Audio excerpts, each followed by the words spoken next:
Hi friends, नमस्कार। आप सब देख रहे हैं स्टडी विद हमारी चैनल। आज मैं आप सबको बताने वाले हूं गुणनखंड कैसे निकालें। तो आपका प्रथम गुणनखंड दिया हुआ है 14x² प्लस 9x प्लस 1।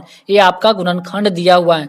तो सबसे पहले हम इसका व्यापक रूप लिख लेते हैं। तो इसका व्यापक रूप जो है वह है ax² प्लस bx प्लस सी।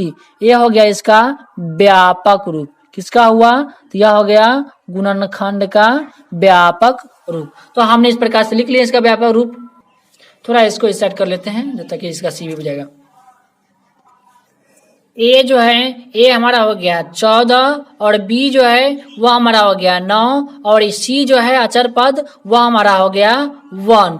तो सबसे पहले हमें ए और सी को इस दोनों को क्या करना पड़ेगा? गुणा करना पड़ेगा। तो हमने इस प्रकार से एरो का निशान लगा लिए हैं। तो हमारा ए जो है वह संख्या है 14, लिखेंगे 14 गुणे सी जो है वह अचर पद है वह हमारा है 1। तो 14 को 1 से गुना करेंगे तो वह हमारा हो जाएगा 14। अब हमें क्या करना है? इस 14 को गुणनखंड तोड़ना है और उस गुणनखंड में से हमें दो संख्या चुनना है। तो आइए हम सबसे पहले इसका गुणनखंड तोड़ लेते हैं। तो ये 14 जो है यह 2 से कटेगा, 7 मरतबे 7 गुना 14 और 7 से 1 मरतबे। तो इस 14 को हमने गुणनखंड तोड़ लिए हैं। तो हमें इसमें क्या करना है? दो ऐसी संख्या चुनना है जिसका गुणनफल कितना होना चाहिए? 14 और योग जो है वह होना चाहिए हमें 9। ठीक है, तो वह संख्या जो है 7 और 2 है। 7 और 2 को जोड़ते हैं तो कितना आता है? 9। और इसी 7 और 2 को गुणा करते हैं तो कितना आता है? 7 दूना 14। तो आइए हम इस पर लिख लेते हैं। तो हमारा एक संख्या जो है वह है 2। हम इस प्रकार से लिख लेते हैं 2x और एक संख्या जो है वह हमारा है 7। तो 7x ये नहीं है सर। तो इस दोनों संख्याओं का गुणनफल होना चाहिए 14। तो हमने यदि इस दोनों संख्याओं का गुणा कर रहे हैं तो कितना पड़ जाता है? 14। यदि इसी दोनों संख्याओं का जोड़ देते हैं यानी योग, तो इसका योग जो होता है वह हमारा हो जाता है 9। यहाँ पर 9x है। इस प्रकार से हमने इसको साबित कर लिए हैं। ये हमारा है प्लस। तो आइए अब हम ये दोनों की सहायता से हम गुणनखंड बनाते हैं। ये जो हमारा है वह है 14x² प्लस। अब जो होगा हम इस दोनों में से कोई एक संख्या पहले लिख सकते हैं। तो हमने लिख लेते हैं पहले 7x plus 2x plus 1 equal to 0। अब इस गुणनखंड को हम दो भाग में बांट देते हैं। तो हमने इस प्रकार से इसे दो भाग में बांट दिए हैं।